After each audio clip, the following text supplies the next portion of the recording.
সুপ্রিয় দর্শক, স্বাগত জানাচ্ছি সম্পাদকীয়তে। সঙ্গে আছি আমি লোপা আহমেদ। আমাদের আজকের বিষয় সংলাপ নাকি শুভেচ্ছা বিনিময়, আর এই নিয়ে আলোচনার জন্য আমাদের স্টুডিওতে উপস্থিত আছেন, আমার ঠিক পাশেই আছেন শেখ শহীদুল ইসলাম, সাধারণ সম্পাদক, জাতীয় পার্টি জেপি এবং সাবেক মন্ত্রী। তারপরই আছেন এম এ আজিজ, সিনিয়র সাংবাদিক, এবং আছেন ব্যারিস্টার শাহ আলী ফরহাদ, সদস্য, আন্তর্জাতিক উপকমিটি, বাংলাদেশ আওয়ামী লীগ। আপনাদের সবাইকে সম্পাদকীয়তে স্বাগত। আমাদের মূল আলোচনা যাওয়ার আগে জেনে নিব আজকের প্রধান শিরোনামগুলো। পদ্মা সেতুর নকশা জটিলতার অবসান, চূড়ান্ত অনুমোদন পেল ৬ ও ৭ নম্বর পিলার, কাজে গতি আসার প্রত্যাশা, খুশি পদ্মার দুপারের মানুষ, অপেক্ষা দ্রুত কাজ শেষ হওয়ার। শুভেচ্ছা বিনিময় না সংলাপ, এখনো স্পষ্ট করতে পারেনি সরকারি দল। ওবায়দুল কাদের সংলাপের পর শুভেচ্ছা বিনিময়ের কথা বললেও এইচ.টি. ইমাম বললেন সংলাপ। সংলাপের নামে দ্বিমুখী আচরণ করছে আওয়ামী লীগ, বললেন মির্জা ফখরুল। যে কোনো ধরনের আলোচনার আগে শর্ত জুড়ে দিলেন ক্ষমা চাওয়ার।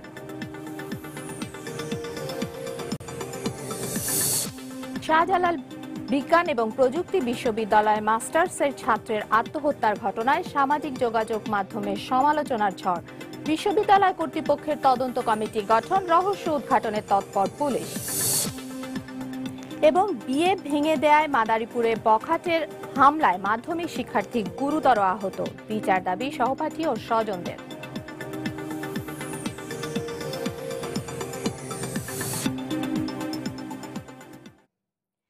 আমাদের আজকের সম্পাদকীয় বিষয় সংলাপ নাকি শুভেচ্ছা বিনিময়।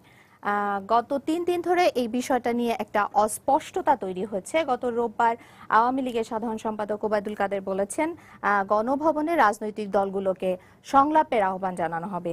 এর ঠিক পরদিনই শুভেচ্ছা বিনিময় বলে উনি বিষয়টিকে ব্যাখ্যা করেছেন, এবং আজকে এইচ.টি. ইমাম বলেছেন যে সংলাপে বসবেন।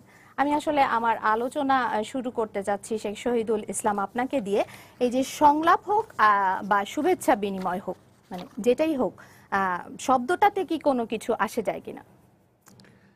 দেখুন, রাজনীতিতে পরস্পরের সঙ্গে আমাদের দলগুলোর যোগাযোগ, এটা একটা গুরুত্বপূর্ণ উপাদান। আমি মনে করি যে এটা একটা গুরুত্বপূর্ণ উপাদান। এই বিষয়টি দীর্ঘদিন যাবৎ অনুপস্থিত ছিল। ডক্টর কামাল হোসেন যখন সংলাপের প্রস্তাব দেন নির্বাচনের পূর্বে, তখন আমাদের মাননীয় প্রধানমন্ত্রী সঙ্গে সঙ্গে সেই প্রস্তাবটি গ্রহণ করেন। তার আগে কিন্তু ওবায়দুল কাদের বলতেন যে নির্বাচনে যাওয়ার আগে কোনো সংলাপ হবে না। কিন্তু দেখা গেল যে মাননীয় প্রধানমন্ত্রীর সংলাপের প্রস্তাব, ডক্টর কামাল হোসেনের প্রস্তাবের সঙ্গে সঙ্গে রাজি হলেন, এবং শুধু ঐক্যফ্রন্ট নয়, তিনি প্রায় সবগুলো রাজনৈতিক দল এবং জোটের সঙ্গে সংলাপে মিলিত হলেন। দেশের পরিবেশ হালকা হলো, সব দল নির্বাচনে অংশগ্রহণ করলো। সুতরাং এই যে যোগাযোগ পরস্পরের মধ্যে, এটা খুবই গুরুত্বপূর্ণ। আজকে এই যে ঘটনাটা, প্রথমে ওবায়দুল কাদের বলেছেন যে নির্বাচন নিয়ে কোনো সংলাপের প্রয়োজন নাই, এটা তিনি একদম উড়িয়ে দিয়েছিলেন। পরবর্তীতে বললেন যে হ্যাঁ, প্রধানমন্ত্রী নির্বাচন নিয়ে সংলাপ করবেন, যতগুলো দল নির্বাচনে অংশগ্রহণ করেছেন তাদের সবার সাথে সংলাপ করবেন, সবার সঙ্গে সংলাপ করবেন, গণভবনে ডাকবেন। তারপরে গতকালকে বলতেছেন যে শুভেচ্ছা বিনিময় হবেন। অতএব ওবায়দুল কাদের আওয়ামী লীগের সাধারণ সম্পাদক, এবং সেই হিসেবে আজকে উনি বলেছেন সংলাপ হচ্ছে মন গড়া। সংলাপ শব্দটা গণমাধ্যম কর্মীদের মন গড়া শব্দ, যেটাই বলুক উনি। তো এই 3টা ভার্সন একমাত্র আওয়ামী লীগের জেনারেল সেক্রেটারির কাছ থেকেই এসেছে, সাধারণ সম্পাদকের কাছ থেকে। স্বাভাবিকভাবে এ নিয়ে একটা কনফিউশন মানুষের মনে সৃষ্টি হতেই পারে। সংলাপ আর শুভেচ্ছা কিন্তু এক জিনিস নয়। শুভেচ্ছা জানাতে যাবেন তারা যারা শুভাকাঙ্ক্ষী, সুযোগ ইচ্ছা, বাংলায় স্বরসন্ধি হল শুভেচ্ছা। তো সুতরাং যারা শুভাকাঙ্ক্ষী তারা শুভেচ্ছা জানাতে যাবেন। এখন বিএনপি রাজনৈতিক দল হিসেবে আওয়ামী লীগের শত্রু নয়, প্রতিপক্ষ। এটাই রাজনৈতিক ধর্ম। এবং বিদেশে যখন নির্বাচন হয়, সেই নির্বাচনের ফলাফলের ফলে দেখা যায় যে যারা হেরে যান তারা দে কনসিড ডিফিট, এবং তারা কংগ্রাচুলেট করেন যারা জয়লাভ করে তাদের। আমাদের দেশের রাজনৈতিক সংস্কৃতিতে এখনো এই ভদ্রতা বোধটা গড়ে ওঠে নাই। কারণ আমরা নির্বাচনে প্রথমত চেষ্টা করি বর্জন করতে, বর্জন যদি না করি তাহলে ফলাফল নিয়ে প্রশ্ন তুলি, আর ফলাফল নিয়ে প্রশ্ন যেটা হয় তারপরে আমরা সংসদ বয়কট করি। অতএব আমাদের দেশের রাজনীতির যে সংস্কৃতি, সেই সংস্কৃতিতে এই বিষয়টা নাই যে আমরা পরস্পরকে শত্রু ভাববো না, প্রতিপক্ষ ভাববো বড় জোর। এবং আমাদের মধ্যে কমিউনিকেশনটা, আমাদের মধ্যে যে যোগাযোগটা, এটা অক্ষুণ্ণ থাকবে, এবং আমরা পরস্পরের মঙ্গল কামনা করব, এবং আমরা সামনের দিকে এগিয়ে যাওয়ার জন্য পরস্পরকে সহযোগিতা করব। নীতির ডিফারেন্স থাকবে, পথের ডিফারেন্স থাকতে পারে, কিন্তু আমাদের লক্ষ্যের ডিফারেন্স থাকবে না।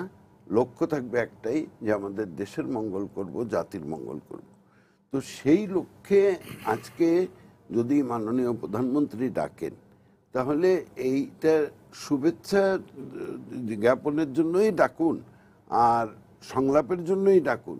সেখানে নিশ্চয়ই রাজনৈতিক নেতৃবৃন্দ, বিএনপির নেতৃবৃন্দ মাননীয় প্রধানমন্ত্রীর সঙ্গে আলোচনা করতে পারবেন, এবং সেখানে তাদের সঙ্গে কথা বলতে পারবেন। এবং এই নির্বাচনের পূর্বের যে সংলাপ, সেই সংলাপের শেষের দিকে দ্বিতীয়বার যখন জাতীয় ফ্রন্ট, ঐক্য ফ্রন্ট গেল, তখন দেখা গেল যে দুই সাধারণ সম্পাদকের মধ্যে অত্যন্ত আন্তরিকভাবে আলাপ আলোচনা হচ্ছে। তো সুতরাং যতই যোগাযোগ বাড়বে, সেটা শুভেচ্ছা বিনিময়ের জন্যই হোক আর আলোচনার জন্যই হোক, যোগাযোগ বাড়বে, যতই দেখা সাক্ষাৎ বাড়বে, ততই এই জিনিসটি আরও আমাদের মধ্যে যে সম্পর্ক, এটা ঘনিষ্ঠতর হবে, রাজনৈতিক পরিবেশ হালকা হবে, দেশ এবং জাতির কল্যাণে একযোগে কাজ করার একটা সুন্দর পথ রচিত হবে। এম এ আজিজ, আপনার কাছে আমি আসব। সংলাপ হোক অথবা শুভেচ্ছা বিনিময়, এই বিষয়টাতে বিএনপি কতটা আন্তরিক হবে বলে আপনি মনে করেন? ধন্যবাদ আপনাকে। আমাদের দেশে আসলে প্রায় 4টি সংলাপ বলেন আর আলোচনা বলেন হয়েছে, একটিও কোনো ফল দেয়নি। সুতরাং আমি যদি অতীত দেখি যে আমাদের বাংলাদেশের যে রাজনীতি সংস্কৃতি, এবং সংলাপ বলেন, আলোচনা বলেন, শুভেচ্ছা বলেন, সেক্ষেত্রে যে আন্তরিকতা, সেখানে রাজনৈতিক দল বলেন আর রাজনৈতিক নেতারা বলেন, সেক্ষেত্রে কিন্তু দারুণ অভাব আছে। কারণ আমাদের দেশে, এটা শহীদ ভাই ঠিকই বলেছেন, রাজনৈতিক প্রতিপক্ষ না, রাজনৈতিক শত্রু মনে হয়, একে অপরের শত্রু। আচরণগুলো কিন্তু এরকম। এই জন্য সংলাপ কখনো সবসময় ব্যর্থ হয়েছে। এবং আমি বলবো যে এই যে সম্প্রতি যে নির্বাচনের আগে প্রধানমন্ত্রীর সাথে যে আলোচনাটা হলো, এটা তো সংলাপ না, আলোচনা। এটাও কিন্তু আসলে ফেল করেছে। আলোচনায় একটা রেজাল্ট এসছে যে সবাই ইলেকশনে অংশগ্রহণ করেছে। এখন প্রশ্ন হচ্ছে যে আপনার বিএনপির পজিশন, আমার তো মনে হয় যে আপনি দেখেন আওয়ামী লীগের সাধারণ সম্পাদক 3 বার কথা পরিবর্তন করেছে, আর এইচটি ম্যাম সংলাপের কথা বলেছে। আর ডক্টর কামাল হোসেন এবং ঐক্যফ্রন্টের মুখপাত্র এবং বিএনপির মহাসচিব, তিনি বলেছেন যে যদি নির্বাচন বাতিল করে পুনর্নির্বাচন দেয়, আগে প্রথম বলেছে এজেন্ডা আগে দেখি, তারপরে বলেছে যদি এই এজেন্ডা এইটা থাকে তাহলে যাবে। প্রথম যে এখন যে পরিস্থিতি দেখছি, তাতে করে যদি কোনো বিষয়বস্তু না থাকে, যে পরে সর্বশেষ যেটা দাঁড়ালো, এইচটি ম্যাম সাহেব বললেন সংলাপ, এবং সাধারণ সম্পাদক সাহেব বললেন শুভেচ্ছা, এবং তিনি বেমালুম সংলাপের কথাটা কিন্তু বলে, আমি কিন্তু এটা বলেছি, আমি এটা বলি নাই, এটাই বলছেন। তো আমার মনে হয় যে কোনো এজেন্ডা ছাড়া কোনো আলোচনা এবারে বসবে, এটা আমার বিশ্বাস হয় না। কারণ যে দাবিটা বিএনপির পক্ষ থেকে করা হয়েছে, যেমন নির্বাচন বাতিল করে পুনর্নির্বাচন, এটা একটা, আমি মনে করব এটা একটা অসম্ভব দাবি। কারণ সরকারে এসছে, ইলেকশন প্রশ্নবিদ্ধ ঠিক আছে, সরকারে এসছে, সরকারে বসে গেছে, ওত নিছে, সবই হয়ে গেছে, রিচুয়াল যা আছে সব হয়ে গেছে। এখন কোন রকম এই আলোচনার টেবিলে বসে আমাদের দেশের রাজনৈতিক কালচারে একটা নির্বাচন ঘোষণা করে দেবে, এই প্রত্যাশা করাটাও আমার কাছে এটা হিসাবে একমাত্র পথ হচ্ছে আন্দোলন করা। এবং এই মুহূর্তে আমি মনে করব যে বিএনপি বলি আর আলোচনা হোক বা শুভেচ্ছা বিনিময়, বিএনপি আন্দোলন করার জন্য কোনো পরিবর্তন সম্ভব আমার মনে হয় যে বিএনপি এখন এই মুহূর্তে আন্দোলন করার জন্যও প্রস্তুত নয়, আমার আন্দোলন করার প্রস্তুতি নিতে হবে। সুতরাং আমি আলোচনার আপাতত কোনো বা সংলাপই বলেন আর শুভেচ্ছা তো হবেই না, শুভেচ্ছা তো যাবেই না, আপাতত কোনো সম্ভাবনা আমি দেখছি না। জি, ব্যারিস্টার শাহ আলী ফরহাদ, যে দুটো বিষয় উঠে আসলো, রাজনীতিতে ভদ্রতাবোধ গড়ে ওঠেনি, সংলাপ হোক বা শুভেচ্ছা বিনিময় হোক সেটা কিঞ্চিত ফলপ্রসূ হবে বলেও আশা করছেন না ওনারা, এই বিষয়টা আপনি যদি ব্যাখ্যা করেন। প্রথমত তো আমাদের রাজনৈতিক সংস্কৃতিতে কাজ করার মতন অনেক জায়গায় আছে যেখানে আমরা আমাদের দল থেকেও মনে করি যে আমাদেরকে আরো সামনের দিকে এগিয়ে যাওয়ার অনেক বিষয়ই আছে। তো সেদিক থেকে তো আমি দ্বিমত করব না। এখন যে বিষয়টি হচ্ছে যে আজকের যে আর কি আলোচনার বিষয়, যে আসলে কি এই রাজনৈতিক দলগুলোর মধ্যে আলোচনা হবে নাকি সংলাপ হবে নাকি শুভেচ্ছা বিনিময় হবে, আমি আসলে আলোচনা শব্দটাই ব্যবহার করি, কারণ রাজনৈতিক দলগুলোর মধ্যে তো কথাবার্তা হতে থাকে এবং হওয়াই উচিত। তো এই ক্ষেত্রে কিন্তু আওয়ামী লীগের যে ইতিহাস সেটা যদি আপনারা দেখেন, দশম জাতীয় সংসদ নির্বাচনের আগে 2013 সালের অক্টোবর মাসে কিন্তু আমাদের দলীয় সভাপতি মাননীয় প্রধানমন্ত্রী একদম নিঃশর্তভাবে সংলাপের জন্য তৎকালীন যে বিএনপির সভাপতি ছিলেন তাকে ফোন করে, আমরা সবাই শুনেছিও, দাওয়াত দিলেন যে আসুন আমরা বসি, সব বিষয়ে কথা বলি। তখন বিএনপি সেই অফারটা কিন্তু নিল না। 2018-তে মানে আমাদের এই নির্বাচনের আগে যে কয়েক মাস আগে যে আমাদের আলোচনাগুলো হলো সকল পক্ষের মধ্যে, এখানেও কিন্তু আওয়ামী লীগের পক্ষ থেকে অর্থাৎ মাননীয় প্রধানমন্ত্রী কিন্তু চিঠি পাঠিয়ে সবাইকে ডাকলেন যে আসেন আমরা বসি, সব বিষয়ে আলোচনা করি। এখানেও মোটামুটি বলা যায় নিঃশর্তভাবেই আর কি এই আলোচনাটা ডাকা হয়েছিল, কারণ বলা হয়েছিল যে সংবিধান সম্মত সকল বিষয়ই আমরা আলোচনা করতে পারি। তো আলোচনা শুভেচ্ছা বিনিময় নাকি সংলাপ, এই বিতর্কে আমি আসলে যেতে চাই না। আমি মনে করি যে আমাদের দল থেকে বরাবরই মাননীয় প্রধানমন্ত্রী নিজেই বলেছিলেন যে আমার দরজা সবসময় সবার জন্য খোলা, আমি সবসময় বসতে আগ্রহী এবং অন্যদের যেই মতামত সেগুলো আমি শুনতে আগ্রহী।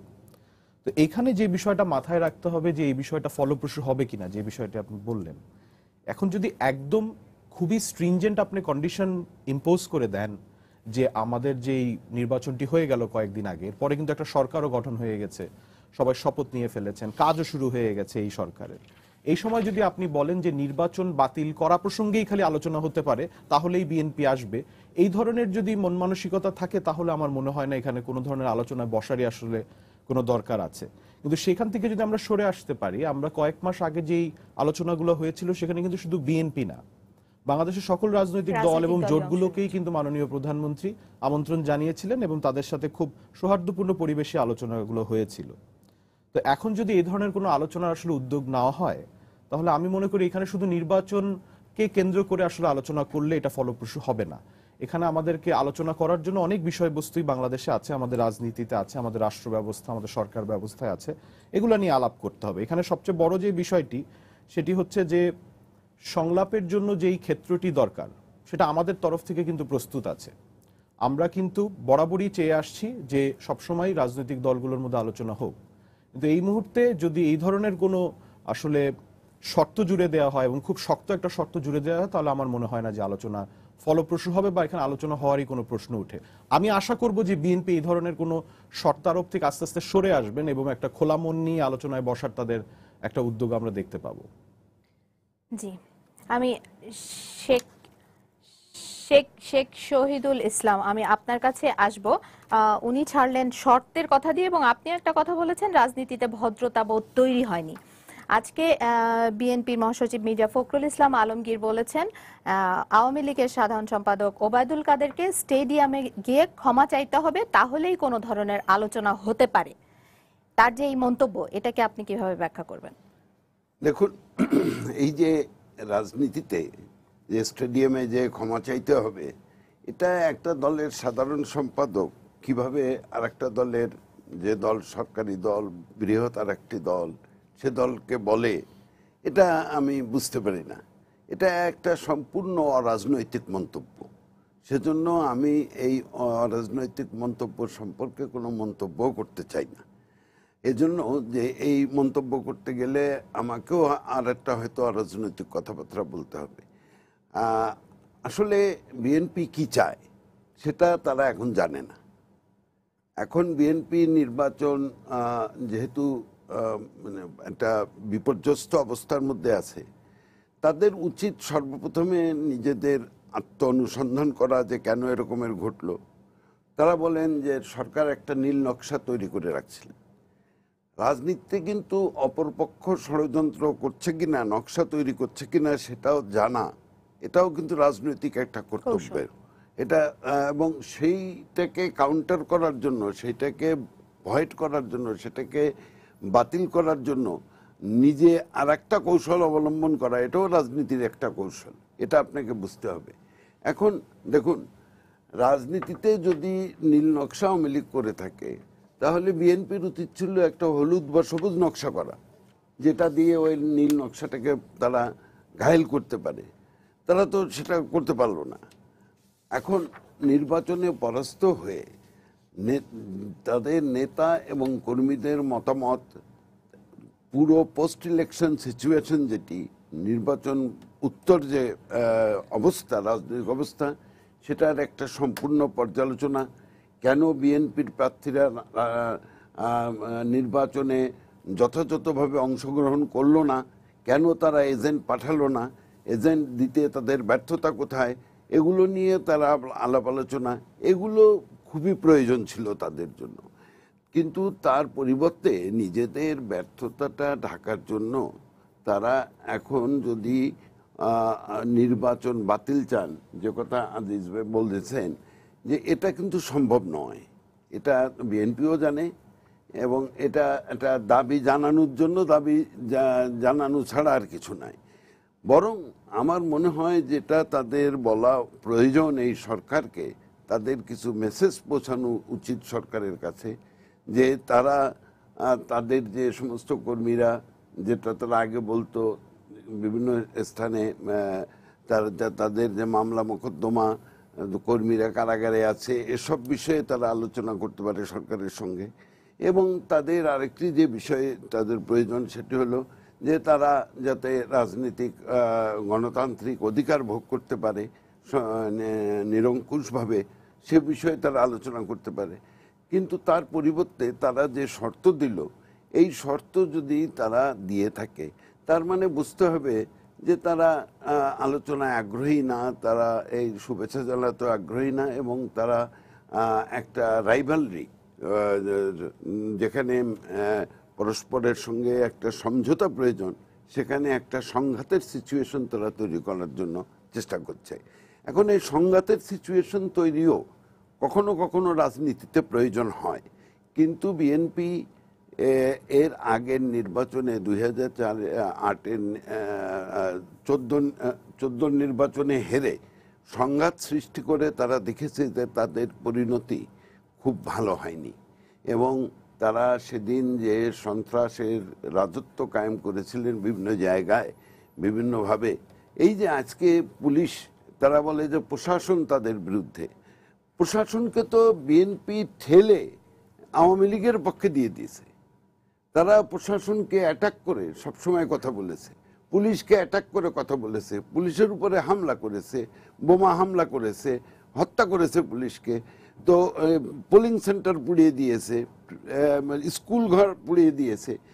এই যে একটা সিচুয়েশন তারা সৃষ্টি করেছিল, সেখান থেকে কিন্তু তারা এই আলাপ আলোচনার পরে এই নির্বাচনে অংশগ্রহণের মাধ্যমে অনেকটা এগিয়ে এসেছিল।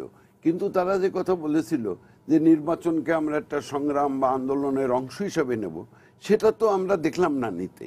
তাদের প্রার্থীদের আমরা ঢাকায় সভা সমিতি করতে দেখলাম না, তাদের প্রার্থীদের আমরা ঢাকায় মিটিং মিছিল করতে দেখলাম না, তাদের 27 তারিখে যে জনসভা, সেই জনসভা হওয়ার কথা ছিল সরোয়ার্দী উদ্যানে, সেই জনসভাও তারা করলেন না। সুতরাং সামগ্রিকভাবে আমরা কি দেখি, রাজনৈতিক দল হিসেবে বিএনপির উচিত এই জিনিসগুলো গভীরভাবে অ্যানালাইজ করা, যে তারা কেন পারছেন না, কেন সংগঠিত হতে নিজেদেরকে সংগঠিত করতে পারছেন না। রাজনীতিতে একটা থিওরি আছে, এটা প্রেসিডেন্ট উইলসন দিয়েছিলেন, থিওরি অফ পলিটিক্যাল রিটার্ডেন্সি। অর্থাৎ রাজনীতিতে কোনো দল রিটার্ডেন্ট হয়ে যায়, তাদের সময়ের প্রয়োজনের চাহিদা মেটাতে না পেরে তারা রাজনীতিতে অচল বলে প্রমাণিত হয় এই রিটার্ডেন্সি থিওরিতে। এবং এই ধরেন মুসলিম লীগের কথা ধরেন, মুসলিম লীগ পাকিস্তান আন্দোলন করে পাকিস্তান কায়েম করেছিল এবং সে সময় একটা বৃহৎ শক্তি হিসাবে মুসলিম লীগ আত্মপ্রকাশ করেছিল। কিন্তু দেখা গেল কি যে বাংলাদেশের পূর্ব পাকিস্তানের রাজনীতিতে ক্রমান্বয়ে মুসলিম লীগ কেবল দ্বিধা বিভক্ত হয়ে একদম হয়ে আজকে একদম বিলীন হয়ে গেছে এই বাংলাদেশে। বিএনপি যদি এই আচরণ করতে থাকে, আমার মনে হয় তারা এই থিওরি অফ পলিটিক্যাল রিটার্ডেন্সির শিকার হবেন এবং তারা কিন্তু নিজেদেরকে ওই নির্মূল হওয়ার দিকে এগিয়ে নিয়ে যাবেন সংগঠনকে। জি, এম এ আজিজ, শেখ শহীদুল ইসলাম বলেছেন বিএনপির রাজনীতিতে কৌশলগত কিছু ভুল ছিল এবং সেই ব্যর্থতা ঢাকার জন্য তারা বিভিন্ন পদক্ষেপ নিচ্ছে। এই বিষয়টিকে আপনি কিভাবে? না দেখেন, নির্বাচনের আগে আমি তো বলবোই যে বিএনপির কৌশলগত তো কিছু ভুল ছিল। আপনি লক্ষ্য করেন যে প্রথমে আগে বিএনপি বা 20 দল মনে করলো তাদের পক্ষে আওয়ামী লীগকে ফেস করা হয়তো সুবিধাজনক হবে না, তারা ঐক্যফ্রন্ট করার চেষ্টা করলো এবং ঐক্যফ্রন্ট করতে করতে নির্বাচনের 7 দিন পর্যন্ত চলে আসলো। অর্থাৎ নির্বাচনের কিন্তু প্রস্তুতি হলো না এবং 7 দিনের আগ পর্যন্ত বলল নির্বাচনে যাবে কি যাবে না এটা পরিষ্কার করলো না। 7 দিনের মাথায় নমিনেশন দিতে গিয়ে আমার মনে হয় না যে সঠিকভাবে সব নির্বাচনের ক্যান্ডিডেটগুলো দিতে পেরেছে। এবং তারপরে যেটা শহীদ ভাইয়া বলেছে, রাজনীতিতে আমাদের দেশে বিশেষ করে অনুন্নত দেশে রাজনীতিতে স্বচ্ছ গণতান্ত্রিক এবং একদম 100% নিরপেক্ষ নির্বাচন আশা করা খুবই দুরূহ ব্যাপার। এবং সততা, চালাকি, নীল নকশা এটা তো থাকবেই। এটাকে তো উদ্ধার করার দায়িত্ব বিরোধী দলের, যে কোন ষড়যন্ত্র করতেছে তাকে কিভাবে মোকাবেলা করব। এবং সব জায়গায় আমার কাছে মনে হয়েছে একটা প্রস্তুতির অভাব। এটার একটা হলো লিডারশিপ থেকে, আর কর্মী লেভেলে হয়েছে কি একের শুরুর থেকে, অর্থাৎ ওই যে আপনার 5ই জানুয়ারি নির্বাচনের পরে এই যে কেস, কানেকশন, গুম খুম ইত্যাদি ইত্যাদি বিরোধী দলের উপরে যে রিপ্রেশন চলছে, এটার কারণে কর্মীরা একদম নিস্তেজ নিষ্পৃহ হয়ে গেছে। ঘরে ঘরে সব বাড়িতে থাকতে পারে না, ঘরে থাকতে পারে না, প্রত্যেকের কেস যার যার স্ব-উদ্যোগে কেস ফাইট করতে হচ্ছে। কারো জমি বিক্রি করে ফেলছে, কারো ঘর বিক্রি করে ফেলছে, গরু বিক্রি করে, কে কার খবর নেয়, এই ধরনের একটা রাজনৈতিক দল। যার ফলে ইলেকশনের সময় যখন এই পরিকল্পনা মাফিক আপনার ধরেন এই আপনি যদি ইলেকশন কমিশন, সরকারি দল, সরকার, তারপরে আইনশৃঙ্খলা বাহিনী, প্রশাসন সব মিলে একটা ব্লু প্রিন্টের মাধ্যমে যখন নির্বাচন করতে গেছে, তখন দেখা গেছে যে ওই সকালে এসে ভোট কেন্দ্রে ভোট দাও, ভোট কেন্দ্রে পাহারা দাও, পাহারা দেন নাই। কারণ কার দায়িত্ব কে নেবে? কারণ কর্মীরা তো যে সমস্যায় পড়ে, যার বিরুদ্ধে কেস হয়, তার দুঃখে তো কেউ শরিক হচ্ছে না। সুতরাং কেউ আসে নাই, এই যে এজেন্টও পায় নাই, কারণ এজেন্ট জানে যে আমি গেলেই আমি গ্রেপ্তারের মুখে পড়ব, অথবা ইলেকশনের পরে আরও কেসে পড়বো, আরও সমস্যায় পড়বো। কেউ যায় নাই। ভোটরা যারা ভোট দেওয়ার কথা, ভোটাররাও তেমন যায় নাই। একটা ভ্যাকুয়াম পরিস্থিতিতে তৈরি একদলীয় নির্বাচনের মতো হয়ে গেছে।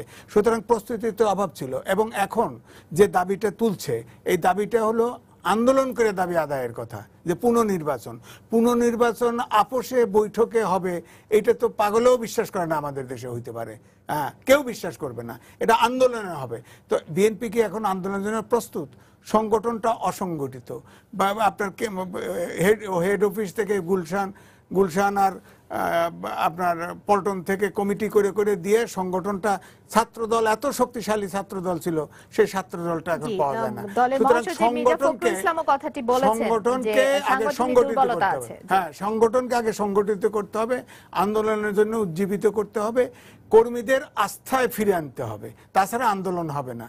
হ্যাঁ, তো সুতরাং আপনি ধরেন এই যে বেগম খালেদা জিয়া জেলে চলে গেলেন, ধরেন তারেক রহমান বিদেশেই আছে, জেলে চলে গেলেন, আপনি কি এই বিএনপি লাখ লাখ যতই বলেন ভোট কয়টা পাইলো এবারে সেটা বড় কথা না। আপনি রাস্তায় হাঁটলে 4 জনের সাথে ধাক্কা লাগলে অন্তত 2 জন 1 জন বিএনপির পাইবেন, অথচ 10,000 লোক তো এখানে জীবনের ঝুঁকি নিয়ে আগালো না, দেখলাম না। পুলিশের আপনার পিটায়, সব যার যার মতো পালালো। সুতরাং সংগঠন, আমাদের দেশের রাজনীতি করতে হলে সংগঠনকে শক্তিশালী করতে হবে, সাংগঠনিক অবস্থা শক্তিশালী করতে হবে এবং সংগঠনের কর্মীদেরকে মারমুখী করতে হবে। তাছাড়া তো এই সরকার যে আচরণটা, এই পুরা অ্যাডমিনিস্ট্রেশন, পুরা সরকারকে একত্রিত করে যখন বিরোধী দলভাবে ঝাঁপিয়ে পড়েছে, সেখানে আপনার এই সংগঠনকে মোকাবেলার জন্য কোনো গণতান্ত্রিক সংগঠনের পক্ষে সম্ভব না।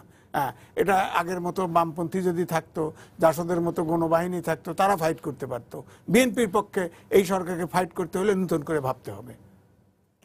জি, মিস্টার শাহ আলী ফরহাদ, আমি আপনার কাছে আসব। বিএনপির পুনর্নির্বাচনের দাবি এবং নির্বাচন কমিশন ইতোমধ্যে সেটা নাকচ করে দিয়েছেন, এটা নিয়ে কি আদেও ভাবার কোনো সুযোগ আছে কিনা বর্তমান প্রেক্ষাপটে? আমার মনে হয় এখানে একদমই এটা রিডান্ডেন্ট ইস্যু। এটা একটা দ্য শিপ হ্যাজ সেইলড, এটা নিয়ে আসলে আলোচনা করে কোনো লাভ নাই।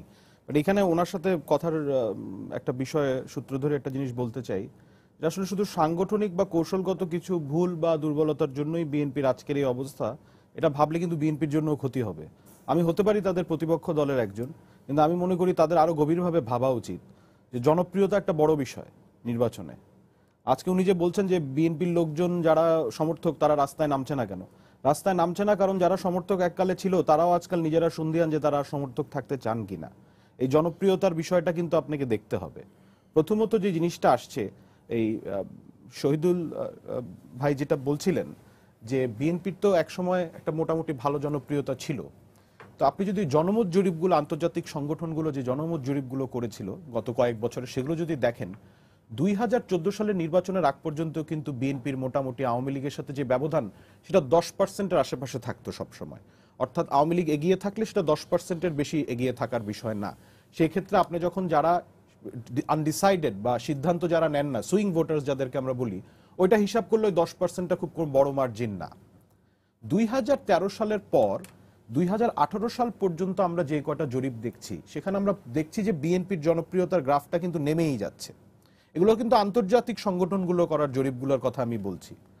এখন আপনি দেখবেন যে আওয়ামী লীগের সাথে বিএনপির যে কোর সাপোর্টার, অর্থাৎ সুইং ভোটার্স না, কোর সাপোর্টারদের যে সমর্থনের যে ব্যবধান, সেটা বেড়ে 30 ভাগ হয়ে গেছে। কারণটা কি? একটি কারণ যেটা শহীদুল ভাই বলছিলেন যে 2013, 14 এবং 15-তে বিএনপির যে সহিংসতা ছিল, সেই সহিংসতার জন্য তো বিএনপি কোনো সময় মাফও চায়নি। যেখানে আপনার শত শত সিভিলিয়ানস, মানে সাধারণ জনগণ, যারা আপনার ভোটার, যারা আপনাকে 3 বছর পরে ভোট দেওয়ার প্রশ্নটা উঠবে যাদের জন্য, এই মানুষগুলো পুরো কয়েকটা মাস 2014 সালে এবং আবার 2015 সালের 4-5 মাস তারা তো আতঙ্কের মধ্যে ছিল। মানে ওই হোলি আর্টিজান এক টেরোরিজম ইনসিডেন্টের কথা আমরা প্রায় বলতে পছন্দ করি, যে এটা বাংলাদেশের এত বড় একটা বিষয় ছিল। ওই দিনগুলো কি ছিল? ওগুলোও তো টেরোরিজম, ওগুলো তো সন্ত্রাসবাদ, এগুলো তো রাজনীতি না, সাধারণ রাজনীতি না। যে আমি ভয় পাচ্ছি যে আমার ওয়াইফ সকালে যে অফিসে যাচ্ছে ও কি পৌঁছতে পারছে কিনা, বা সন্ধ্যায় আমি নিজে অফিসে বসে 1 ঘন্টা আমার ওয়াইফের সাথে আমার কথা না হওয়া পর্যন্ত আমার অস্বস্তি লাগছে, আমি জানতে পারছি না সে বাসায় ফিরছে কিনা। এই বিষয়গুলো তো আমাদের ভোটারদেরকে, সাধারণ মানুষদেরকে ফেস করতে হয়েছে। এই বিষয়গুলোর কোনো ইম্প্যাক্ট কি তাদের উপরে পড়েনি? তাদের জনপ্রিয়তায় আসেনি? নেতৃত্বের একটা বিষয়। এবার আসলে নির্বাচনটা হয়েছিল কার সাথে কার, বাংলাদেশের মানুষ কিন্তু জানতো না। একদিকে আছে অত্যন্ত জনপ্রিয়, এখন আপনি তাকে পছন্দ না করতে পারেন, কিন্তু আপনাকে মেনে নিতে হবে যে বাংলাদেশের একটি বড় জনগোষ্ঠী তার ভক্ত, তার অনুসারী, তাকে পছন্দ করে, তার নেতৃত্বকে পছন্দ করে। তিনি হচ্ছেন আওয়ামী লীগ সভাপতি শেখ হাসিনা। উল্টো দিকে কে আছেন আমরা কিন্তু কেউ জানতাম না, তারাও কিন্তু আমাদেরকে পরিষ্কার করেনি। বাংলাদেশের মানুষের তো জানতে হবে যে আমার যদি একজনকে পছন্দ না হয়, তার বিপক্ষে কে আছে যাকে আমি ভোটটা দিব। আমরা যারা বিএনপির শুধু সমর্থক না, সুইং ভোটার যারা, তারাও কিন্তু জানতো না যে আসলে শেখ হাসিনার প্রতিপক্ষ এখানে কে। এটা কি কামাল হোসেন, যিনি নিজেই নির্বাচন করেননি? এটা কি তারেক রহমান, যিনি এখন বিদেশে পালিয়ে আছেন, তার বিরুদ্ধে একাধিক মামলা আছে এবং কয়েকটি রায় হয়ে তাকে দোষী সাব্যস্ত করা হয়েছে? আরেকজন হচ্ছেন বেগম খালেদা জিয়া, উনিও এখন জেলে আছেন। তাহলে আসলে আমরা ভোটটা দিচ্ছি কাকে? বিএনপি তো এখানে নেতৃত্ব, যে নতুন নেতৃত্ব নিয়ে আসার যে বিষয়টি, সেটিও তারা করতে পারছে না। তারা একটা পরিবারের হাতে যেভাবে আটকা পড়ে গেছে, এই পরিবার থেকে তারা যতক্ষণ পরিত্রাণ না পাবে, তারা কিন্তু এই কৌশলগত আর সাংগঠনিক কিছু বিষয় শুধরে নিয়েই কিন্তু তারা এটার থেকে পরিত্রাণ পাবে না। তাদের জনপ্রিয়তা বাড়ানোর জন্য তাদের জনসম্পৃক্ততা বাড়াতে হবে, মানুষের জন্য কথা বলতে হবে। আপনি যদি কাউকে জিজ্ঞাসা করেন গত 5 বছরে বিএনপির কথাগুলো যে আপনি যদি শুনে থাকেন, তারা কি বিষয়ে কথা বলেছে, তাদের সবার উত্তর হবে যে তারা নির্বাচন নিয়েই খালি কথা বলে। তারা কিন্তু মানুষের সাথে জড়িত যে বিষয়গুলো, মানুষের জন্য গুরুত্বপূর্ণ যে বিষয়গুলো, এগুলো নিয়ে কিন্তু আমরা বিরোধী দলকে কোনো ধরনের ভূমিকা রাখতে দেখি। আমাদের দর্শকের একটা ফোন আছে, আমরা ফোনটা নিয়ে আসি। দর্শক, আপনার নাম বলে প্রশ্নটি করুন। হ্যালো, আসসালামু আলাইকুম। ওয়ালাইকুম সালাম। জি, আমি নদ্দা বাড়িধারা থেকে মিথুন বলছি। আমার প্রশ্ন হচ্ছে ব্যারিস্টার শাহ আলী ফরাদ স্যারের কাছে, যে আমরা এই যে গত নির্বাচন 30শে ডিসেম্বর নির্বাচন অনুষ্ঠিত হলো, এখানে আমরা নিজেরা ব্যক্তিগতভাবে ভোট দিতে গিয়ে ভোট দিতে পারিনি, বাধা প্রদান করতে। কিন্তু আমরা একটা আপনার শুভ লক্ষণ দেখছি যে সংলাপ বা আপনার হবে আর কি, শুভেচ্ছা বিনিময় হবে। তো এটা কি মাননীয় প্রধানমন্ত্রীর অনুমতিতে, না আওয়ামী লীগের সাধারণ সম্পাদক ওবায়দুল কাদেরের ব্যক্তিগত অভিমত? কারণ জনগণের আশা আকাঙ্ক্ষা প্রতিফলনের জন্য পুরো নির্বাচনটা দরকার বলে মনে করি। সেক্ষেত্রে কি নির্বাচনের সংলাপ হবে কিনা? জি, ধন্যবাদ আপনাকে। বলুন। আপনার কাছে প্রশ্নটা। দর্শককে ধন্যবাদ তার প্রশ্নের জন্য। আমি অত্যন্ত দুঃখিত শুনে যে উনি ওনার ভোটটা দিতে পারেন। উনি বলছেন ওনাকে ভয়ভীতি দেখানো হচ্ছে। এটা কারা, এটা যদি একটু পরিষ্কার করতেন আর একটু ভালো হতো। কারণ এই ধরনের কিন্তু ঢালাও অনেক কথাবার্তা আমরা শুনি, কিন্তু যখনই প্রমাণের বিষয়টি আসে সেগুলো কিন্তু আমরা হাতে পাই না। এটা যদি হয়ে থাকে, ওনার কাছে আমার অনুরোধ থাকবে উনি যাতে নির্বাচন কমিশনের কাছে আনুষ্ঠানিকভাবে এই বিষয়ে একটা প্রতিবাদ করেন। এটা কিন্তু আসলে শুধু টিভিতে আমাদের কথা বললেই কিন্তু এটার কোনো মানে বিহিত হবে না। ওনার উচিত হবে এরকম যদি হয়েই থাকে তাহলে সেটা নির্বাচন কমিশনকে জানানো। এখন যে বিষয়টি আসছে যে উনি ভাবছেন যে এখানে একটা আশার আলো দেখতে পাচ্ছেন, আমার তো মনে হয় না উনি বাংলাদেশের সংখ্যাগরিষ্ঠ জনগণকে যে মতামত বা যেই এই বিষয়ে তাদের যে ভাবনা তার সাথে এখানে কোনো মিল আছে। আমার মনে হয় বাংলাদেশের সংখ্যাগরিষ্ঠ যেই জনগণ তারা চায় যে বাংলাদেশের যে নির্বাচনের যে বিষয়টা এটা শেষ হয়েছে, তারা এখন তাদের যে সাধারণ জীবনযাপন, দেশ গঠনের যে কাজ, এগুলোর দিকেই মনোযোগ দিতে। এটা আমার ব্যক্তিগত মতামত। আমি গবেষণার কাজে যেহেতু জড়িত আছি, আমার সবসময় মানুষের জনমতগুলো আমাদের দেখতে হয়। তো সে আমরা ওই আমার অভিজ্ঞতার আলোকে আমি এটা বলছি। এখন যে বিষয়টা হচ্ছে যে এটা কি মাননীয় প্রধানমন্ত্রী, আওয়ামী লীগ সভাপতির স্টান্স, নাকি আমাদের জেনারেল সেক্রেটারি যেটা বলেছেন এটা ওনার ব্যক্তিগত বিষয়, আসলে এই বিষয়টা এখন আমরা পরিষ্কারভাবে নিজেরাই জানি না। আমরা দলীয়ভাবে এই বিষয়ে যতক্ষণ পর্যন্ত সিদ্ধান্ত না আসবে আমার এখানে আগ বাড়িয়ে কিছু বলা ঠিক না। তবে আমার ব্যক্তিগত অভিমত যেটা আমি দিতে পারি, যে আলোচনা কিন্তু সবসময় আমাদের দল থেকে করার জন্য একটা উদ্যোগ থাকে। আমাদের দল এই বিষয়ে সবসময় একটা পজিটিভ একটা অ্যাটিটিউড তাদের আমরা লক্ষ্য করতে পারি। ওই সে 2006 সাল থেকে শুরু করে এখন পর্যন্ত যে একাধিক যে আপনার আলোচনার বিষয়গুলো এসেছে, এখানে আওয়ামী লীগ কিন্তু বরাবরই সবচেয়ে বেশি শক্ত ভূমিকাগুলো রেখেছে। তো আওয়ামী লীগ থেকে এরকম বিষয় আসাটা অস্বাভাবিক না, কিন্তু এটার ডিটেলসটা কি হবে, এখানে কি নিয়ে আলোচনা হবে, নির্বাচন নিয়ে আলোচনা হবে কিনা, হলে সেটা কি গত নির্বাচন নিয়ে হবে নাকি নির্বাচনী প্রক্রিয়া নিয়ে হবে, এটা আসলে আমরা ওই ধরনের কোনো আনুষ্ঠানিক সিদ্ধান্ত আসার পরেই বলতে পারবো। তবে আমি মনে করি ব্যক্তিগতভাবে যে শুধু গত নির্বাচনের যে বিষয়ে যে অভিযোগ বিএনপি করছে সেই বিষয় নিয়ে আলোচনা যদি সীমাবদ্ধ থাকার মতন কোনো দাবি আসে, তাহলে এখানে কোনো আলোচনা হওয়ার সম্ভাবনা যেরকম নেই, আমার মনে হয় আলোচনা করার দরকারও নেই। আমার মনে হয় খুব বড় পরিসরে আমাদের বাংলাদেশের রাজনীতি নিয়ে একটু আলোচনা করা দরকার। আমরা সবসময় নির্বাচনের আগে ওই তত্ত্বাবধায়ক সরকার হবে কিনা, এই ইলেকশন কমিশনে কে থাকবে না, এগুলো নিয়ে আমাদের মধ্যে আলোচনা হয়। আমাদের তো আরো অনেক বড় বড় বিষয় নিয়ে আলোচনা করা উচিত। বাংলাদেশের সামনে তো চ্যালেঞ্জের কোনো কমতি নেই। বাংলাদেশ এগিয়ে আসলো, এখনো তো অনেক বিষয় আমাদের সামনে আগাতে হবে। আবার আসবো শেখ শহীদুল ইসলাম, আলোচনার প্রয়োজন আছে কি নেই, এবং এই যে আওয়ামী লীগের পক্ষ থেকে ইলেকশনের আগেও আলোচনা সংলাপ যেটাই হোক উদ্যোগ নেওয়া হয়েছিল এবং এখনো নেওয়া হচ্ছে, এই বিষয়টাকে আপনি মানে আমাদের রাজনীতিতে গণতান্ত্রিক পরিবেশ কতটা ফিরিয়ে আনার জন্য কি যোগ করবে বলে আপনি মনে করেন? দেখুন, আমার তো মনে হয় যে রাজনৈতিক দলগুলোর মধ্যে পারস্পরিক আলাপ আলোচনার একটা ব্যবস্থা বা একটা পরিবেশ সবসময় থাকা উচিত, যাতে করে একে অপরের মনোভাব বুঝতে পারে, ফ্রেম অফ মাইন্ডটা বুঝতে পারে, এবং এতে দূরত্বও কমে আসে, সংঘাত কম হয়, সমঝোতা বেশি হয়। আমাদের এই যে দেশকে এগিয়ে নিয়ে যেতে হলে আমাদের জাতীয় একটা ঐক্যের দরকার। সবাই মিলে সমবেতভাবে একটা লক্ষ্যের দিকে এগিয়ে যাওয়া প্রয়োজন, এবং এই এগিয়ে যাওয়ার জন্যই আমরা মনে করি যে রাজনৈতিক দলগুলো সংলাপই বলুন আর শুভেচ্ছা বিনিময়ই বলুন, আলোচনাই বলুন, এগুলোর কন্টিনিউয়াস একটা প্রসেস থাকা উচিত। বিএনপির প্রবলেম হয়ে গেছে তিনটা। একটা হলো তাদের ভ্রান্ত রাজনীতি। তাদের রাজনীতিটা, বর্তমানের যে রাজনীতিটা, এই রাজনীতিটা যুগ উপযোগী নয়। তরুণ ভোটার যারা আমাদের দেশের এই স্বাধীনতার পরে জন্মগ্রহণ করেছেন এবং নতুন ভোটার হয়েছেন, তারা কিন্তু আমাদের মুক্তিযুদ্ধ, আমাদের দেশের গৌরবময় সংগ্রাম, এগুলো সম্পর্কে জেনে আজকে নতুনভাবে উদ্দীপ্ত, এবং তারা এই দেশটাকে একটা অন্য উচ্চতায় নিয়ে যেতে চায়, যে যেটা 71 সালে আমরা যেভাবে মুক্তিযুদ্ধে একটা গৌরবময় মুক্তিযুদ্ধে বিজয় লাভ করেছিলাম জাতির জনক বঙ্গবন্ধুর নেতৃত্বে, আজকে অর্থনীতির এই সংগ্রামেও তারা দেশটাকে উপরে নিয়ে যেতে চায়। তারা বেকারত্বের অবসান চায়, তারা সুশাসন চায়, তারা দুর্নীতির অবসান চায়, নিরক্ষরতার অবসান চায়, দারিদ্র্যের অবসান চায়। সুতরাং এই যে বিষয়গুলো, এইগুলো বিএনপির রাজনীতিতে আজকে নিয়ে আসা উচিত।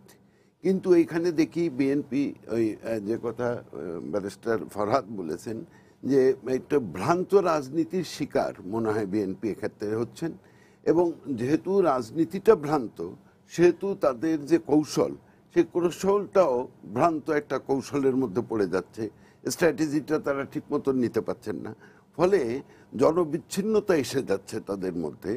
এবং যেটা সবচেয়ে দুর্বল দিক বিএনপির, আমি অন্য দলের লোক হয়ে বলা ঠিক হবে কি না, তবে আমি বলতে পারি এই জন্য সম্ভবত যে আমি আওয়ামী লীগ দলেও নই, আমি অন্য আর একটা রাজনৈতিক দলে, সেজন্য আমি এ কথাটা বলতে পারি হয়তোবা, যে বিএনপির নেতৃত্বের মধ্যে যেটা সবচেয়ে বড় প্রবলেম এখন, সেটা আমার মনে হয় যে সংগঠকের বড় অভাব।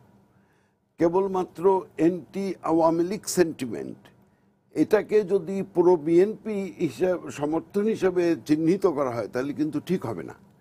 এই বিএনপির এখানেই একটা ভুল হচ্ছে, যে তারা এন্টি আওয়ামী লীগ সেন্টিমেন্টটাকে অনেক সময় তারা মনে করছেন যে এটা পুরো বিএনপি, আসলে কিন্তু তা নয়।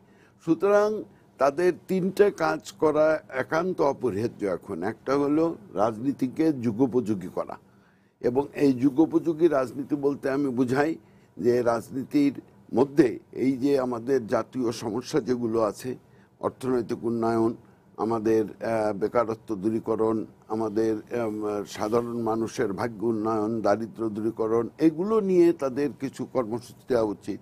দ্বিতীয় হলো রাজনীতির কথা তারা অবশ্যই বলবেন, রাজনীতিতে আওয়ামী লীগের দুর্বল দিকগুলো তারা অবশ্যই চিহ্নিত করবেন এবং তার সুযোগও তারা গ্রহণ করবেন। এটা রাজনৈতিক প্রতিপক্ষ দুনিয়ার সব জায়গায় করে। আজকে ব্রেক্সিট নিয়ে দেখছেন না, যে ব্রেক্সিট নিয়ে লন্ডনে কি হচ্ছে, ব্রেক্সিট নিয়ে এই থেরাস মে যে বিপদে পড়েছে, সেজন্য আজকে দেখেন এই টিউলিপ, আমাদের রেজওয়ানা সিদ্দিকী এর মেয়ে টিউলিপ সিদ্দিকী, তিনি কি করছেন, তার সন্তান হওয়ার সিজারিন অপারেশনের ডেট 2 দিন পিছিয়ে দিলেন একটা ভোটের জন্য।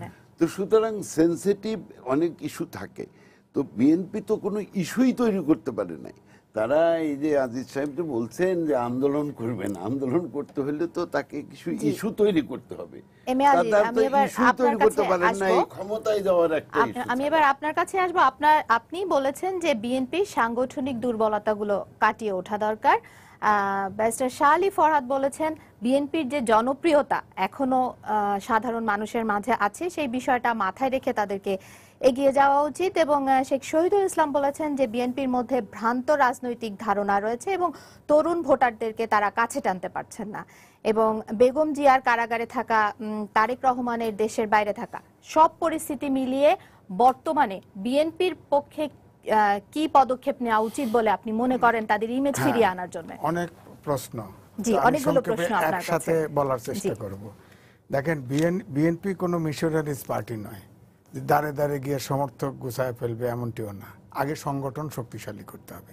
গণতান্ত্রিক সংগঠন শক্তিশালী হলে এবং মানুষের দাবি দেওয়া নিয়ে আন্দোলন সংগ্রাম করলে এমনিতেই মানুষের পার্টির সমর্থক বেড়ে যায়, যেটা সারা কালে আমরা মুক্তিযুদ্ধ করেছি, তখনও দেখেছি দাবি দেওয়ার সাংগঠনিক দুর্বলতা এতটা দুর্বল হয়ে গেল কেন বলে কারণগুলো আপনি যদি একটু ব্যাখ্যা করেন। আপনাকে আমি বলেছি যে আমরা আগে তো ছাত্র সংগঠন করছি, রাত 2 রাত 3 রাত বসে বসে নেতা নির্বাচিত করতাম। ইউনিয়ন থেকে এসে থানার নেতা নির্বাচন করত, থানার থেকে এসে জেলা করত, জেলার নেতা এসে সেন্ট্রাল করত। এখন তো একটা ভবন থেকে নাম লিখে লিস্ট করে তালিকা দিয়ে ঘোষণা দিয়ে দেওয়া হয়। আওয়ামী লীগ আবার পরে কি কাউন্সিল ডাকে ঠিকই, ঘুরে ঘুরে একজনের উপরে দায়িত্ব দেওয়া হয়, অর্থাৎ ঘুরে কিন্তু অনেকটা ওরকম, তবুও কিছু চর্চা আছে। কিন্তু বিএনপির অঙ্গ সংগঠনগুলোতে সরাসরি কমিটি করে দেওয়া হয়। এই কারণে হয়েছে কি, কেউ আর সংগঠন করে না, সব লাইন দেয় যে আমি নেতা হওয়ার জন্য বড় নেতার কাছে যাইতে হবে, ওখানে রিলেশন রাখলে আমি নেতা হইতে পারবো, সংগঠন হচ্ছে না। সুতরাং সংগঠনের সিস্টেম, আমরা যে প্র্যাকটিসটা আগে ছিল সেই প্র্যাকটিসে ফেরত যেতে হবে, অর্থাৎ ইউনিয়ন থেকে শুরু করে, অর্থাৎ কর্মী নির্ভর পার্টি এবং কর্মী নির্ভর নেতা তৈরি করতে হবে। এখন স্ট্যান্ডিং কমিটিতে অনেক নেতাই আছেন যেনারা ঠিক মতো আসেনও না, তেনারা কোনো কন্ট্রিবিউশনও রাখেন না, তেমন কোনো আন্দোলনেও যেতে পারবেন না, কিন্তু ওনাকে স্ট্যান্ডিং কমিটিতে রাখতে হবে। আমি জানি ভাইস চেয়ারম্যান আছে বহু, অনেক ভাইস চেয়ারম্যান ধারের কাছেও যায় না আন্দোলন, উপদেষ্টা আছে ধারের কাছেও যায় না। তো এগুলো তো কমিটি লিস্ট ধরে ধরে বানানো হয়েছে, এটা কর্মীদের উপরে ছেড়ে দেওয়া উচিত, ওই জায়গায় যেতে হবে। আর রাজনীতি, বিএনপি এটা ঠিকই আছে যে BNP anti Awami League sentiment নিয়ে দাঁড়িয়ে আছে। আগে বিএনপি কিন্তু জন্ম হচ্ছে দুটি স্টান্সে, একটি হচ্ছে যে আওয়ামী লীগের ৭৫-এর আগ পর্যন্ত যে ঘটনাগুলি ঘটেছে সেটাতে বিএনপি আওয়ামী লীগের প্রতি যে একটা ভীতশ্রদ্ধ ভাব দাঁড়িয়ে গেছিল সেটাকে পুঁজি করছে। আর একটা হচ্ছে যে ভারতের সাথে যে দ্বিপাক্ষিক আমাদের অনেক বৈষম্য আছে, অনেক দাবি দেওয়া আছে এবং জনগণের দাবি সব মিলে বিএনপির একটা পলিটিক্সে ছিল, এন্টি আওয়ামী লীগ একটা সেন্টিমেন্টে ছিল। কিন্তু বিএনপি ক্ষমতায় যাওয়ার জন্য এই যে ভারতের সাথে যে অমীমাংসিত চুক্তির ব্যাপারে আর কথা বলে না, এবং এলাকার আমাদের দেশের যে সাধারণ মানুষের যে দাবি দেওয়া সেটাও কিন্তু গৌণ হয়ে গেছে। প্রধান মাঝে মধ্যে বলে, প্রেস ব্রিফিংয়ে বলে, কিন্তু গৌণ হয়ে গেছে। এখন প্রধান হলো যে ইলেকশনে জিততে হবে এবং সরকারের বিরোধিতা, এতে তো জনগণের স্বাভাবিকভাবে জনগণের কিন্তু আপনার বিএনপির প্রতি যে মমত্ব বলেন, অনুগত বলেন, সমর্থন বলেন, এটা তো কুমারী কথা। পলিটিক্স তো একটা রাজনৈতিক দলের তো পলিটিক্স থাকতে হবে, হ্যাঁ, সে পলিটিক্স তো থাকতে হবে। পলিটিক্সটা তো আমি তো দেখতেছি এখন তো পলিটিক্স থেকে তো বিএনপি অনেক দূর আমি বলবো সরেই আসছে, ক্ষমতা যাওয়ার জন্য পলিটিক্স সারেন্ডার করছে বিএনপি। সুতরাং বিএনপিকে শক্তিশালী করতে হলে ফ্রেশ নূতন করে, আমার কথা হলো প্রথমে সংগঠন এবং পলিটিক্স ঠিক করতে হবে এবং সবল ব্যক্তিদেরকে নেতৃত্ব করতে, যারা কর্মী যাদেরকে নেতা হিসেবে চায় তাদেরকেই নেতৃত্বে আসার সুযোগ দিতে হবে। আমার খাতির আছে, অমকের খাতির আছে, এইভাবে নেতা নেতৃত্ব করলে আর সংগঠন হবে না। এবং সংগঠনকে রেজিমেন্টেড করতে হবে, কারণ আগের রাজনীতি এখন আর নাই। শহীদ ভাই যখন রাজনীতি করছে তখন রাজনীতির প্রতিপক্ষ ছিল আরেকজন রাজনীতিবিদ, এখন কিন্তু প্রতিপক্ষ হয়ে গেছে। আওয়ামী লীগের বিরোধিতা করতে যাইবেন, প্রশাসন আসবে, আইন শৃঙ্খলা বাহিনী আসবে, আওয়ামী লীগের বাহিনী আসবে, সব এসে আপনার সামনে দাঁড়াবে। সুতরাং আপনি খালি হাতে স্লোগান দিবেন আর পদ্মা মেঘনা যমুনা সেই দিন চলে গেছে, এখন আর পদ্মা যমুনা কথা বলবে না। সুতরাং রেজিমেন্টেড করতে হবে পার্টি, অর্থাৎ কোনো সমস্যা আসলে অবশ্যই বিএনপি লাখ লাখ কর্মী আছে, অন্তত একটা সমস্যায় ফাইট আন্দোলনে গেলে ১০,০০০ কর্মী যাতে জীবন দিতে প্রতিজ্ঞাবদ্ধ হয় এরকম সংগঠন তৈরি করতে হবে। উনি বলেছেন যে আওয়ামী লীগের বা প্রতিপক্ষের বিরুদ্ধে কিছু বলতে গেলে প্রশাসন সামনে এসে দাঁড়াচ্ছে, আইন শৃঙ্খলা বাহিনী সামনে এসে দাঁড়াচ্ছে। এখন সেই প্রতিবাদের ভাষাটা কি, সেটা হচ্ছে মুখ্য বিষয় এখানে। আপনি প্রতিবাদটা কিভাবে করছেন? আপনি প্রতিবাদটা কি পেট্রোল বোম মেরে করবেন, নাকি মানুষকে জ্বালিয়ে দিবেন, নাকি আপনি মিছিল মিটিং করবেন? মিছিল মিটিং তো করার মতন সুযোগ দেওয়া হচ্ছেই, প্রশাসনিকভাবে সেই অনুমতিও তারা পাচ্ছে, তারা তো করেন না। ডিসেম্বর ২৭ তারিখের ওই অনুষ্ঠানের কথা তো শহীদ ভাই বলছিলেনই। এখন কথা হচ্ছে বিএনপির যে নেতৃত্বর যেই জায়গা, সেখানে এমন দুর্বলতা এই মুহূর্তে যে তারা নিজেদের যেই লোক তাদেরকেই সংগঠিত করতে পারছেন না। নতুন লোক এখানে কোত্থেকে তারা, বা নতুন সমর্থন তারা কোথা থেকে জোগাড় করবেন? আদর্শগত জায়গাটা কিন্তু খুবই গুরুত্বপূর্ণ একটা বিষয়। এই যে নতুন যে প্রজন্ম, তারা কিন্তু একটা আদর্শ চায় যে আপনার দলের মধ্যে ভালো খারাপ দুই ধরনের লোকই থাকবে, কিন্তু আপনি আসলে যে নেতৃত্বের যে জায়গাটা সেটা ঠিক আছে কিনা তারা দেখে। আরেকটা বিষয় দেখে হচ্ছে এই দলের আদর্শটা কি।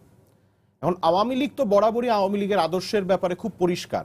আমাদের ১৯৭২ সালে আমাদের যে সংবিধান হয়েছিল, সেই সংবিধানের যেই মূল মন্ত্রগুলো সেগুলোই কিন্তু আওয়ামী লীগের আবার মূল আপনার যেই ৪টি স্তম্ভ সেটি কিন্তু একই।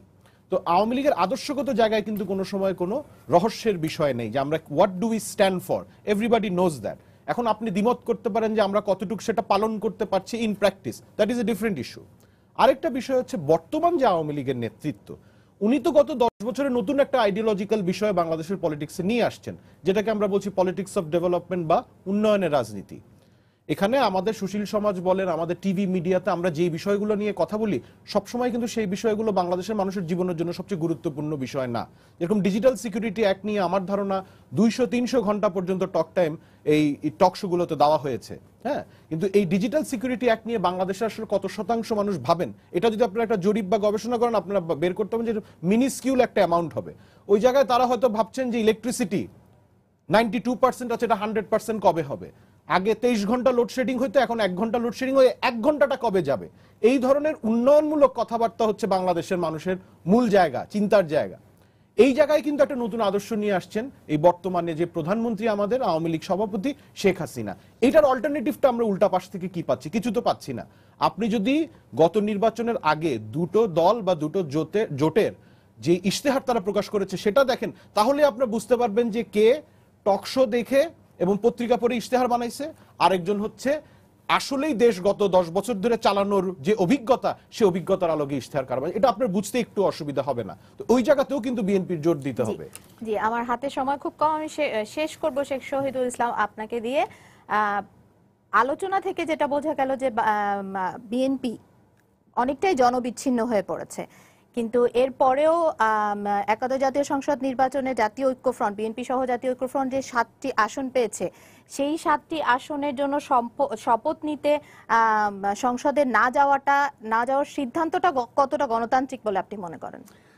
দেখুন, আমি তার আগে একটু ব্যারিস্টার ফরহাদের সঙ্গে একটু যোগ করতে চাই যে মানুষ কেবলমাত্র কিন্তু উন্নয়নের রাজনীতি চায় না, সঙ্গে সঙ্গে কিন্তু গণতন্ত্র চায়, সুশাসনও চায়, দুর্নীতি দমনও চায়। এটা কিন্তু তাদের মনে রাখতে হবে আওয়ামী লীগালাদের, যে এই কেবলমাত্র উন্নয়ন দিয়ে আমি গণতন্ত্র হরণ করে নিলাম, আমি পুরোটাকেই বুঝিয়েছি আসলে। সেই জন্যই এই বিষয়গুলো কিন্তু অত্যন্ত গুরুত্বপূর্ণ, এটা মনে রাখতে হবে। মানবাধিকার এগুলো মানুষ চায়। আর এই যে আমি যেটা প্রথমেই বলেছিলাম যে আমাদের 3টি বিষয়কে এখন না বলতে হবে। একটা হলো নির্বাচন বর্জনকে না, একটা হলো সংসদ বর্জনকে না, এবং তৃতীয় হলো হরতাল, ধর্মঘট, সন্ত্রাস, নৈরাজ্য এগুলোকে না। এইগুলো বর্তমান বিশ্বে এগুলো কোনো দেশ, কোনো জাতি, কোনো জনগোষ্ঠী চায় না। এবং হরতাল দিয়ে এই দেশে দেখা গেছে, শক্তিশালী দলও হরতাল দিয়ে দেখা গেছে যে হরতাল সবসময় ব্যর্থ হচ্ছে। সুতরাং আমাদের কিন্তু সামনের দিকে এগোতে হবে। হ্যারল্ড ল্যাস্কি তার গ্রামার অফ পলিটিক্স বইতে একটা কথা লিখেছিলেন যে রাজনীতি হলো মানুষকে সামনে এগিয়ে নিয়ে যাওয়ার প্রধান অস্ত্র। অতএব রাজনীতি যদি সেই প্রধান অস্ত্র হয়ে থাকে মানুষকে সামনে এগিয়ে নিয়ে যাওয়ার জন্য, আমাদের এই কথা মনে রাখতে হবে যে আমাদের দেশেও রাজনীতি যেন আমাদের জনগণকে এগিয়ে নিয়ে যাওয়ার জন্য হয়, সব দলেরই সেটাই যেন লক্ষ্য হয়। জি, ধন্যবাদ আপনাদের সবাইকে। সমৃদ্ধির বাহনক রাজনীতি, এই প্রত্যাশায় আজকে শেষ করছি সম্পাদকীয়। আগামীকাল আবারও দেখা হবে রাত 10টায়। দেখার আমন্ত্রণ রইল। শুভরাত্রি।